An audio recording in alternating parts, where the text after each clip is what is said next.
Louvado seja o Senhor Deus. Te adoramos, Jesus. A glória do Senhor Deus.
Aleluia.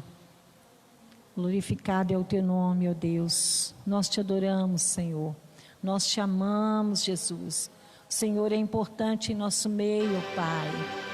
Aleluia. Glória a Deus. Santo é o Senhor. Glória a Deus. Louvado seja o teu nome, ó Deus. Glorificado é o Senhor, Deus. Aleluia.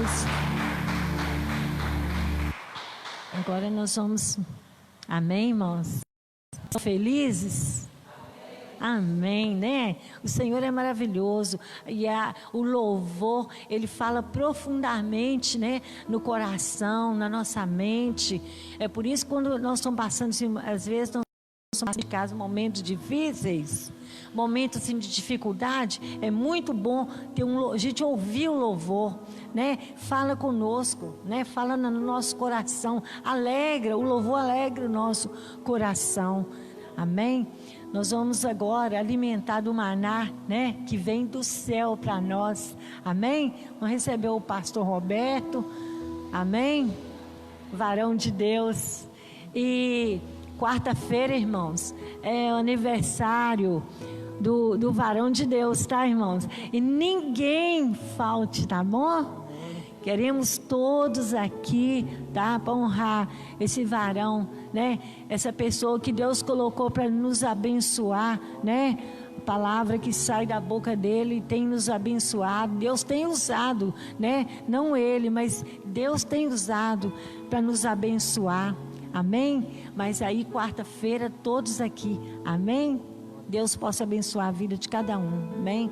Passa a palavra para o pastor. Amém, irmãos? Quantos já foram abençoados aí? 3 pessoas, deixa eu repetir. Quantos já foram abençoados aí, amém? Agora melhorou um pouquinho, né? Pode se sentar no teu lugar, querido. Aleluias. Depois de nós adorarmos ao Senhor, depois de nós bendizermos ao seu santo nome, é hora de papar. É hora de papar o maná dos céus. Amém, queridos? 1 Samuel capítulo 1. Glória. Primeiro livro de Samuel, capítulo 1. Essa palavra que vem do trono do Pai para nós. Eu confesso aos irmãos que Deus me pegou de jeito hoje pela manhã com essa palavra, e eu gostaria de compartilhar contigo.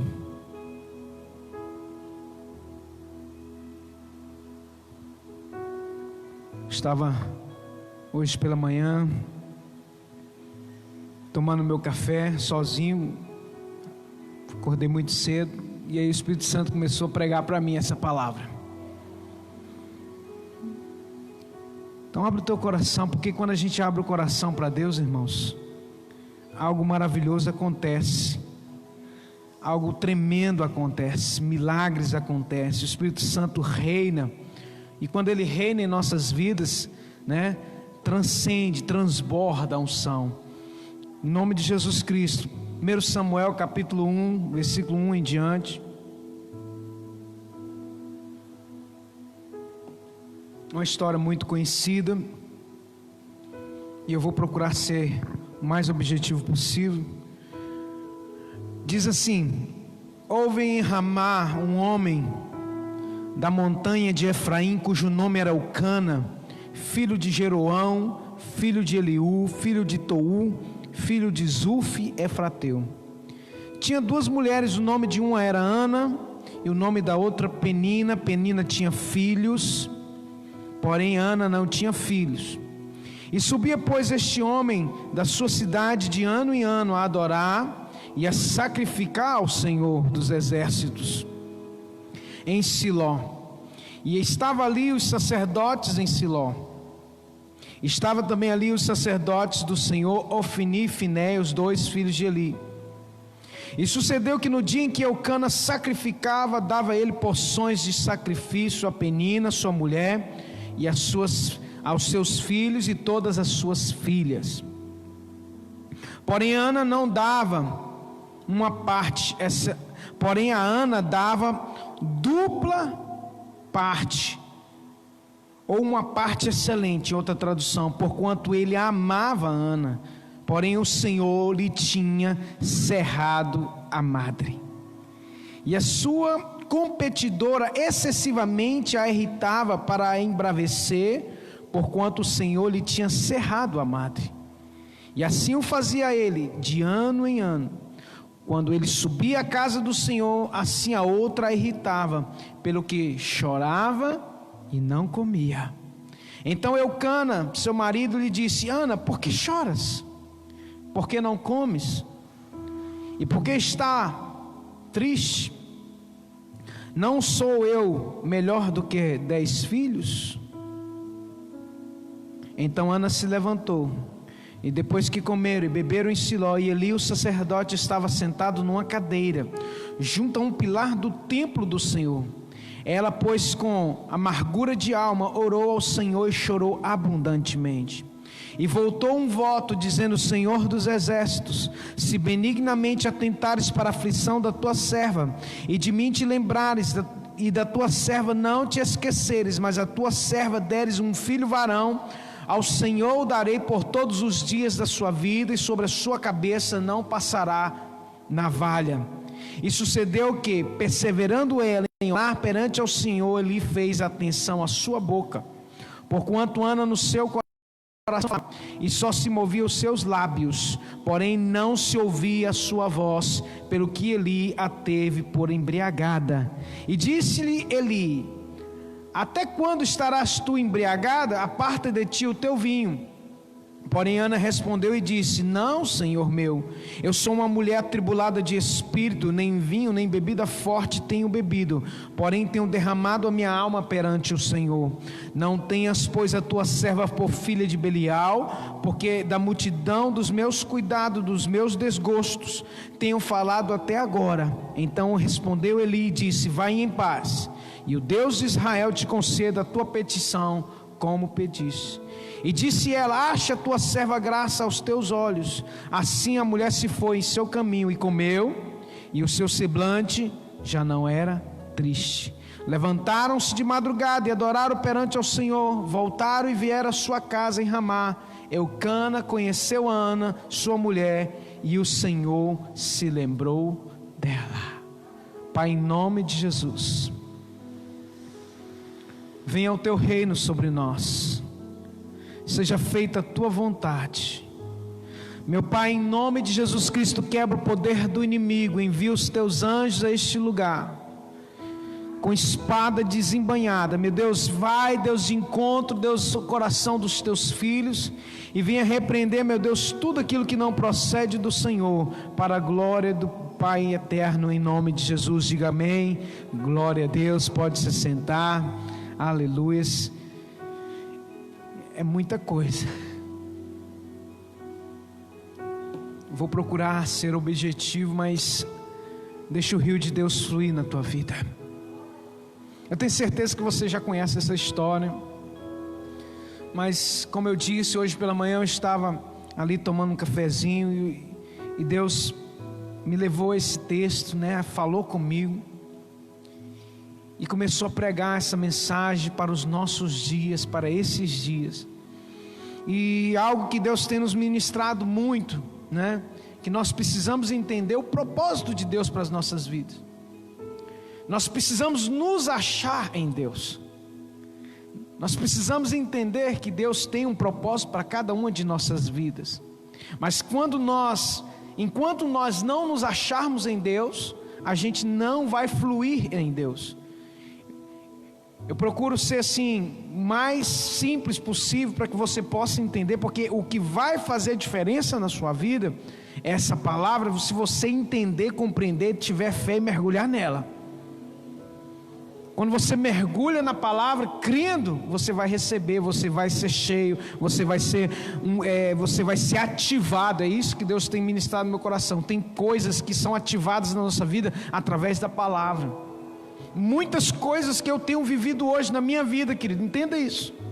Muitas coisas que eu tenho vivido é porque um dia eu fui ativado profeticamente através da palavra de Deus. Então seja ativado em nome de Jesus Cristo, amém? Deus vai ativar algo novo na sua vida, meu irmão. Profeticamente eu quero profetizar em nome de Jesus Cristo, que essa noite Deus vai fazer algo novo na sua vida em nome de Jesus. Se você crê, diga eu creio, eu recebo essa palavra em nome de Jesus. Você que está em casa, meu irmão, receba essa palavra em nome de Jesus. Aplauda Jesus bem forte aí, aleluia. Queridos, Ana e Penina eram as duas esposas de Eucana. Fiz questão de ler esses versículos todos. E biblicamente, quando a Bíblia fala, meu irmão, profeticamente, mulher é igreja. Deus tem falado muito isso ao meu coração. Deus tem trazido um rema, uma revelação. E a Bíblia diz que Penina fazia o quê? Penina tinha muitos filhos. E ela fazia o quê? Ela irritava Ana. Ela cutucava Ana. Penina simboliza uma igreja carnal, uma igreja que desperta no outro, querido, a inveja, uma igreja que desperta no outro sentimentos que não agradam ao Senhor. É uma igreja carnal. E eu quero dizer para você o seguinte: quando eu falo igreja carnal, não é parede, igreja somos nós. Você crê que existe, você já viu ou presenciou pessoas que se dizem crentes que são carnais? Sim ou não? Tem muito crente carnal. E a Bíblia diz que de ano em ano, né, versículo 3, subia, pois este homem da sua cidade, de ano em ano, a adorar e sacrificar o Senhor dos exércitos, em Siló. E estava ali os sacerdotes em Siló, e estava também os filhos de Eli, Ofni e Finéias. E sucedeu que no dia em que Eucana sacrificava, dava ele porções de sacrifício a Penina. Ele dava porções de sacrifício a Penina, aos seus filhos e filhas. Porém a Ana ele dava dupla porção. Ele dava porção dobrada para Ana. Ana, ela simboliza também uma igreja, querido, uma igreja que não é uma igreja sarada, que não é uma igreja sã. Ana, ela estava estéril, ela era estéril, então ela simboliza uma igreja doente, que não frutifica. Mas que tem um detalhe, a Bíblia diz que Eucana, querido, Eucana simboliza, que você vai anotando isso aqui porque são revelações. Eucana simboliza Yeshua, Jesus. Quem que é o noivo? Não é Jesus? E a noiva é a igreja. Então profeticamente Deus começou a falar comigo que ali Eucana simboliza o Senhor Jesus Cristo profeticamente, e Penina é uma igreja carnal, e Ana é uma igreja doente, uma igreja estéril, uma igreja que não está produzindo, uma igreja que não está frutificando, mas que chama a atenção do Senhor por causa do seu coração. Ana chamava a atenção de Eucana, e Eucana amava Ana. Pelo que, através desse amor, a Bíblia diz que ele dava porção dobrada para Ana. Sabe, querido, às vezes nós não estamos frutificando da forma como o Senhor gostaria que nós frutificássemos, mas o amor que Ele sente por nós, Ele vai nos dar porção dobrada da sua herança. Se você crê, diga: eu recebo essa palavra em nome de Jesus. Ana era estéril, Penina produzia, frutificava. Tem muitas pessoas ou igrejas que são muito maiores em quantidade, são muito mais bem estruturadas, mas estão na carne. Até recebem do Senhor, porque Deus tem compromisso com a sua igreja. Tem muitas pessoas que têm fé, mas a igreja, por exemplo, a igreja de Coríntios, era uma igreja carnal. Muitos estão recebendo da parte de Deus, mas não estão agradando a Deus, porque Ana, mesmo não produzindo, não frutificando da forma que ela gostaria de produzir e frutificar, ela chamava atenção ao Senhor por causa do seu coração. A Bíblia diz que ela subia de ano em ano. Todos, na verdade, subiam de ano em ano, mas só um recebia porção dobrada. Eu não sei se você está entendendo, mas os olhos do Senhor Jesus Cristo, assim como os olhos de Eucana estavam sobre Ana, eles estão sobre a sua vida, meu irmão, por causa do seu coração. A vontade que você tem de poder frutificar, a vontade que você tem de poder fazer algo que venha mexer com o coração do seu Senhor, aleluia. Às vezes a igreja pode até ser maior em número, mas o que desperta ao Senhor Jesus Cristo é o amor. É Ele que vai derramar o amor sobre a tua vida e derramar a porção dobrada sobre você. É por isso que Ele te dá a melhor parte, o sacrifício, para você sacrificar. Cara, sacrifício fala, meu irmão, de adoração. De ano em ano eles iam apresentar uma adoração. A palavra hebraica para adoração são sinônimas, sacrifício e adoração. Porque Deus sempre vai te dar a melhor parte para você o adorar, aleluia. Quando você tem um coração segundo o coração dele. Sabe, querido, existe um tempo. Ana teve que passar por um processo de cura. E foi humilhada. Quantas vezes nós não estamos frutificando da forma como nós gostaríamos e somos humilhados. Seja no nosso trabalho, seja na nossa casa, seja na igreja. A gente se sente menor, a gente se sente inferior, mas o Senhor não quer isso de nós. O Senhor está nos presenteando com uma porção dobrada do seu Santo Espírito, aleluias. Ele vai te dar a melhor parte do sacrifício. A Bíblia diz no versículo 5, né, que Ele deu porção dobrada para a vida de Ana. Mais do que Ele deu. Eucana produzia mais, mas Ana recebia mais do Senhor. Dá para entender isso?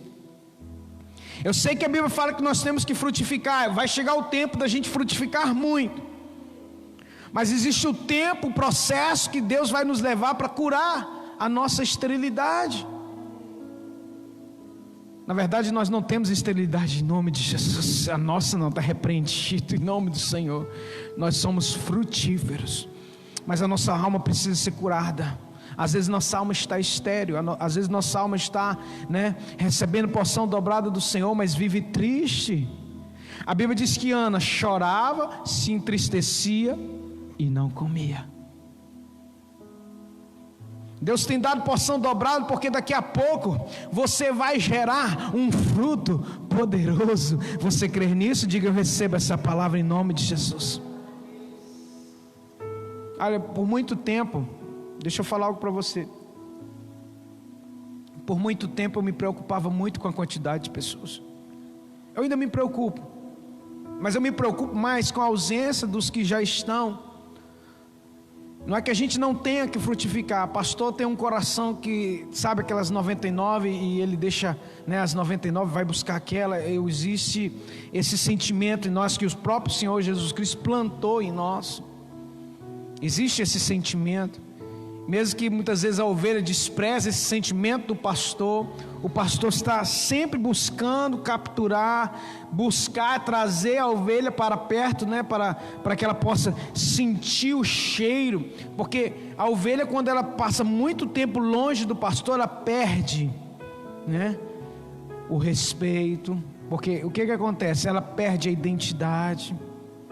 Sabe, querido, eu me preocupo muito quando as pessoas se afastam, porque quando elas se afastam, elas se tornam presas fáceis nas mãos do inimigo, né? Deus nos mostra, Deus revela o oculto, o escondido, Deus nos dá discernimento muitas vezes, e a estratégia do inimigo de sempre é afastar as ovelhas de perto do pastor. Então você que está aqui e você que está nos assistindo, que está muito distante, querido, toma cuidado com a sua vida espiritual. Isso aqui abre um aspas nessa mensagem, abre um parênteses. Toma cuidado com a sua vida espiritual, porque o inimigo não está brincando com você, não está. A Bíblia diz que ele está ao derredor, rugindo como leão, tentando a quem possa tragar. Então, em nome do Senhor Jesus Cristo, não brinque com isso, né? Nós vamos entender daqui a pouco sobre a pessoa, a função sacerdotal na vida de uma ovelha, porque Deus falou tantas coisas, irmãos. Eu estou tentando acompanhar aqui, né? Às vezes a nossa vida, a Bíblia diz que a gente às vezes se acha improdutivo, a gente não consegue gerar, como eu estava falando, às vezes por muito tempo eu me preocupei. A gente saiu de uma igrejinha, né, um cômodozinho, uma igreja de um cômodo, já viu isso? Era a nossa igreja, né? Quem lembra? Nós tínhamos um cômodo, irmão, um banheiro. Desse cômodo a gente colocou uma divisória para colocar a salinha para as crianças. Não foi assim, irmão Renato? Por 8 anos eu pregava para a cadeira, irmão, por muito tempo. E eu chorava como Ana. Eu chorava e às vezes não comia.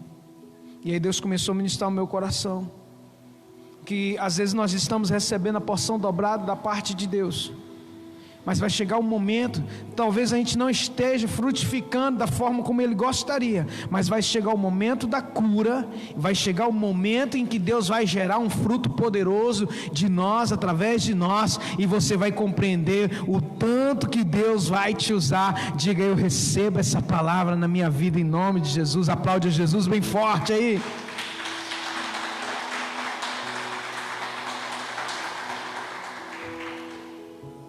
A Bíblia diz no versículo 6 que Penina, sua rival, provocava, humilhava Ana, porque o Senhor não permitia que ela tivesse filhos. Quantas vezes eu, como pastor, chegava nos lugares e as primeiras coisas que as pessoas das grandes igrejas, não estou falando todos, não estou falando mal de igreja grande, não é isso, mas é o coração.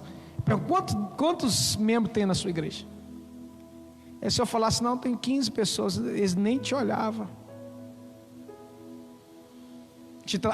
Que bênção, irmão. Então as ovelhas eram contadas como gado. Se você não tivesse uma quantidade X, você não podia nem se sentar com os pastores. Eu me sentia muito triste com aquilo, mas Deus sempre ministrando no meu coração: filho, tem um tempo certo, tem a hora certa. Eu estou compartilhando esse sentimento, porque é o mesmo sentimento que Ana tinha. A Penina vinha e humilhava ela. Cadê os teus filhos? Cadê as tuas ovelhas, pastor Roberto? Já viu o pastor sem ovelha? Tinha até alguns Peninas da vida que chegavam para você e falavam assim: eu fosse você, fechar essa igreja e mexer com outra coisa, porque você não está gerando. Pastor tem que ter no mínimo 100 ovelhas. Era assim que eles falavam. Já fui em congresso dos pastores dizer assim: o pastor que não tem 100 ovelhas não pode ser considerado pastor, por causa daquele texto das 99. Está entendendo? Loucura! Então Jesus, quando ele começou a igreja, tinha 12 ovelhas só, porque todo mundo foi embora. E quando ele foi crucificado, só ficou João lá, irmão. Os outros 11 raparam fora. Fecha a igreja então, Yeshua. Mas isso só acontece quando a gente não tem o discernimento ainda do Senhor. Porque a partir do momento que a gente vai sendo aprovado nos processos que o Senhor nos leva, meu irmão, nós vamos entendendo que Deus não está tão preocupado com aquilo que os homens se preocupam. Lógico que Deus está preocupado com o número de pessoas, sim, Deus quer salvar o maior número de pessoas, mas Deus está mais preocupado com você, com o teu coração, e com a porção dobrada que Ele está dando sobre você. Porque essa porção dobrada que está vindo sobre você, que vai gerar frutos que vão impactar uma geração, meu irmão. Eu não sei se você está entendendo, eu não sei se você está compreendendo, mas às vezes você pode achar que você não frutificou ainda da forma como você gostaria, mas Deus está gerando um fruto poderoso em você, aleluias. Louvado seja o nome do Senhor. Humilhados, zombados, porque ainda não conseguimos frutificar da forma como nós gostaríamos. E isso acontecia ano após ano. Sempre que Ana subia à casa do Senhor, olha só, versículo 7, sua rival a provocava, e ela chorava e não comia. E Deus começou a dar um discernimento sobre isso. Ana subia, mas ela não comia. Às vezes a pessoa vem para a casa de Deus, mas não se alimenta por causa da tristeza. Já ficou muito triste que você não conseguiu comer? Já ficou muito triste? Você parece que deu um nó aqui e você não estou com fome não. Muitos crentes estão assim, irmãos, porque estão tristes, porque ainda não conseguiram ou conquistaram, ou ainda não receberam uma parte que ele tem tanto sonho da parte de Deus. E aí ele vem, ele sobe para a casa do Senhor, mas não se alimenta.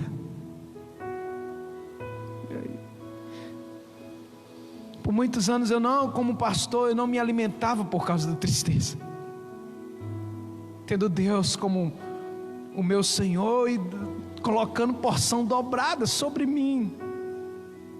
Deus conhecendo meu coração, minha vontade que eu tinha de frutificar, por causa da promessa que Ele havia feito a mim.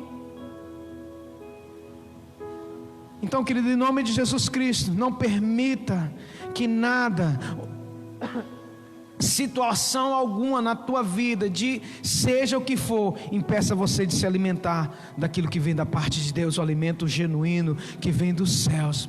Obrigado, filho. Não permita isso, porque é essa a estratégia de Penina, colocar tristeza em você, te humilhar, até você ficar triste, amargurada e não conseguir se alimentar. E quando a igreja não se alimenta, quando nós não nos alimentamos espiritualmente, nós padeceremos. A gente entra, meu irmão, num buraco de tristeza, porque era isso que acontecia de ano em ano, era uma renovação de tristeza. Subia a Siló, subia a Jerusalém para adorar o rei, era símbolo de tristeza para Ana, porque ela via outra frutificar e ela não frutificava. Muitas vezes você vem à casa do Senhor e vê seu irmão produzir, e vê seu irmão ser abençoado, e você diz: por que ele é abençoado e eu não sou? Por que o Senhor abriu a porta para ele e não abriu para mim? Em vez de você se alimentar, você só se entristece. E ainda tem aqueles irmãozinhos abençoados que ainda te humilham. Isso não acontece aqui no nome de Jesus. Amém, querido? Mas às vezes perto da tua casa, às vezes dentro da tua casa, os teus parentes, os teus familiares, o teu chefe, amaldiçoa esse teu Deus. Em outras palavras, ele fala assim: larga essa igreja, deixa de ser bobo, rapaz. Para de ficar indo vir aquele pastor ficar falando baboseira. Isso te traz tristeza, isso te traz angústia. E você sobe a Siló para adorar, mas você não consegue adorar, você só consegue se entristecer. Sabe que a pessoa que só vem na igreja, só fica triste dentro da igreja, não consegue adorar o rei. Não consegue. Ela não tem um momento de paz na vida dela para dizer, se alimentar, porque você está se alimentando aqui agora. O banquete está sendo servido, come quem quer. Então, querido, se tem uma coisa que eu sou, meu irmão, é fominha de palavra. Eu me agarro mesmo. Quando a palavra toca, eu sei que vem do alto, eu falei assim, eu me agarro, eu tomo posse, Senhor. O que eu te ensino como ovelha, eu faço. Eu não prego aquilo que eu não vivo. Tem muitos defeitos que eu preciso corrigir na minha vida, mas se tem uma coisa que eu sou, meu irmão, é fominha de bênção, fominha de palavra. Eu tenho um apetite sobrenatural por palavra que vem do trono de Deus. Aleluias. Não se entristeça. Por causa de algumas pessoas, às vezes você até busca o Senhor, mas não se alimenta da palavra, só se entristece. Não deixe que a tristeza e as pessoas te impeçam de participar do banquete do Rei. O banquete está servido, querido. Se alimente, engola o choro e adore ao Rei. A Bíblia diz no versículo 8: Eucana, seu marido, lhe perguntava: Ana, por que você está chorando? Deus pergunta para você: por que você está chorando tanto? Por que você não se alimenta? Por que você não come? Por que você está triste? Olha só a frase que ele fala agora: acaso, será que eu não sou melhor para você do que 10 filhos? Deus pergunta para você: acaso eu não sou melhor para você do que qualquer conquista da sua vida? Acaso eu não sou melhor para você do que tudo que você almeja nessa vida? Será que tem faltado alguma coisa para você? Mesmo que você ainda não tenha conquistado, mesmo que a porta não tenha aberto ainda a porta para você, mesmo que você ainda não tenha alcançado os frutos que você gostaria de alcançar, será que a presença de Deus não é suficientemente grande, poderosa, para te alegrar na presença dEle, para te alimentar na presença dEle? É isso que Eucana perguntou para ela: por que você está triste? Por que você está cabisbaixa? Por que Ana, por que você não come do banquete que eu sirvo para você? Você só olha para as dificuldades, só olha porque Penina te humilhou. Não, eu estou dando para você porção dobrada, eu estou dando o dobro para você, e eu amo você, eu cuido de você, e eu valho muito mais do que 10 filhos, eu valho muito mais do que portas abertas, do que bênçãos conquistadas, do que frutos. Dá glória a Deus, aleluias.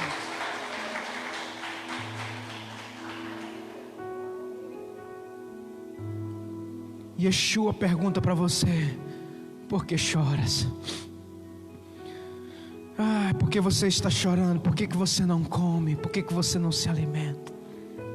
Por que, filha? Por que você está triste? Será que não sou melhor do que 10 filhos? Oh meu Deus, quando Deus falou isso comigo hoje de manhã, irmão, eu fiquei... Porque às vezes a gente questiona Deus. Deus pregou essa palavra para mim, eu estava tomando café, eu até engasguei na hora, eu falei assim: Deus me pegou de jeito hoje. Eu fui cheio do Espírito Santo, assim, do nada. Deus derramou uma porção dobrada. Pela manhã na minha vida, André era muito cedo, André ainda estava dormindo, eu sentei na mesa, vou tomar um cafezinho, né? Café puro, sem açúcar, né? E na hora que eu estava tomando, Deus falou comigo: você lembra de Ana? Aí eu fui ler, abri a Bíblia, e aí Deus começou a ministrar isso. Por que você não come? Por que você está triste? Será que eu não sou melhor do que tudo que você possa conquistar nessa vida? Será que eu não tenho te dado o melhor da minha parte, que sou eu? Que às vezes a gente fica com tanta vontade e a gente fica... Esses dias eu tenho ficado ansioso de ver muitas coisas acontecer por causa do nível da unção, por causa da porção dobrada que Deus tem derramado. E eu fico falando: Marli é que me ouve, né? Toda hora eu assim: Marli do céu, eu estou querendo fazer isso, eu estou querendo fazer aquilo. É uma enxurrada de projeto que vem na minha cabeça. E eu falei: Deus, onde é que eu vou fazer, Senhor? E eu não consigo fazer nada. Consigo fazer tão pouco, tão limitado. Parece até que o Senhor cerrou a nossa madre. Mas Deus não cerrou não, meu irmão. Ele está preparando algo poderoso. Eu tomei posse dessa palavra. Eu quero que você tome posse dessa palavra em nome de Jesus. Será que o Senhor não é melhor do que tudo aquilo que você sonha em ter ou conquistar nessa sua vida, meu irmão? Se você não entendeu isso ainda, você precisa de entender isso. Você precisa de entender. Versículo 9 diz: então Certa vez, quando terminou de comer e beber em Siló, então, estando o sacerdote ali, sentado numa cadeira, junto à entrada do santuário do Senhor, Ana se levantou, olha só, com a alma amargurada, chorou muito e orou ao Senhor. Então existem algumas coisas que chamam a atenção de Deus. Anotem isso. Existem algumas coisas na nossa vida, posturas na nossa vida que chamam a atenção de Deus. A Bíblia diz, em primeiro lugar, que ela se levantou. Eu quero dizer para você, meu irmão, não se prostre, se levante, em nome do Senhor Jesus Cristo. O servo do Senhor, a serva de Deus, não fica prostrada, ela tem que se levantar. A Bíblia diz que Ana se levantou. A primeira atitude que você precisa ter, se está caído, se levante, meu irmão e minha irmã, em nome de Jesus. Ana, a igreja que estava caída, ela se levantou. Ela estava estéril, mas a primeira coisa, meu irmão, por mais que você ainda não tenha frutificado, por mais que você ainda não tenha conquistado, por mais que você ainda não tenha voado, se levante, tome uma posição de servo, tome uma posição de serva, saia do lugar, meu irmão, que te fez cair, saia do lugar do pecado, em nome de Jesus Cristo, se levante, aleluias.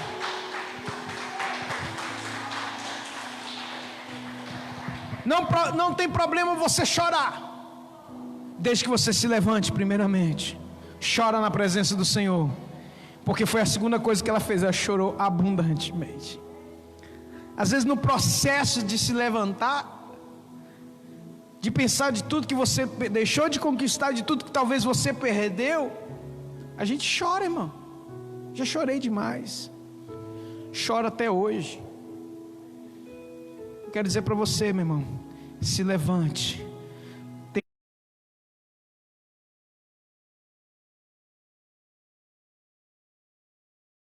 Coisas, como eu falei, chamam a atenção de Deus: se levantar, chorar e orar. Mas nada disso fez com que Ana deixasse de ser estéril. Mas fez parte, foi o início do processo. Porque no versículo 11, a Bíblia diz que ela fez um voto. E fez Ana um voto dizendo: ó Senhor dos exércitos, se tu deres a tua serva, se tu deres atenção à humilhação de tua serva, se te lembrares de mim e não te esqueceres de tua serva, mas lhe deres um filho varão, então eu consagrarei, dedicarei ele ao Senhor por todos os dias de sua vida, e o seu cabelo e a sua barba nunca serão cortados. Meu Deus do céu. Tem coisa, meu irmão, tem coisa que é só no sacrifício. Você sabe o que voto é? Voto é uma promessa de um sacrifício que você faz. Ana prometeu sacrificar. Senhor, se o Senhor me der, eu vou sacrificar ele. Não é? Voto é isso, irmãos. Promessa de um sacrifício que você vai fazer, se o Senhor fizer. Então Ana, ela fez um voto, ela é uma promessa de sacrifício. Então, meu irmão, tem coisa que não vai... você tem que se levantar, são atitudes, levantar, chorar, orar. Mas tem coisas que estão agarradas na sua vida que só vão sair, meu irmão, com sacrifício. E voto é uma coisa que funciona. Eu já fiz muito voto. Já fiz. Já rapei o cabelo, já deixei a barba crescer, já me vesti de pano de saco. E se Deus mandar, faço de novo. Porque tem coisa, meu irmão, que o voto ele entra no mundo espiritual e tem um poder sobrenatural. Eu lembro-me que quando eu estava para casar com a pastora Andréia, estava noiva, eu desempreguei, porque a empresa lá, o contrato era temporário e tinha que renovar, enfim. E esse período entre sair e renovar demorou mais do que o tempo necessário. Demorou uns 3 meses, 4 meses, eu já não aguentava mais. E aí eu e ela, nós resolvemos fazer um voto de 40 dias. Um voto de quê? De jejum e oração. E eu falei: Deus, se o Senhor não abrir a porta para mim até o final do ano, eu estou indo embora daqui. Se o Senhor tem um plano na minha vida, nessa cidade de Patinga, eu tenho uma proposta para sair daqui, então eu estou indo embora. Nós fizemos 40 dias de jejum e oração, nós dois, nós éramos noivos.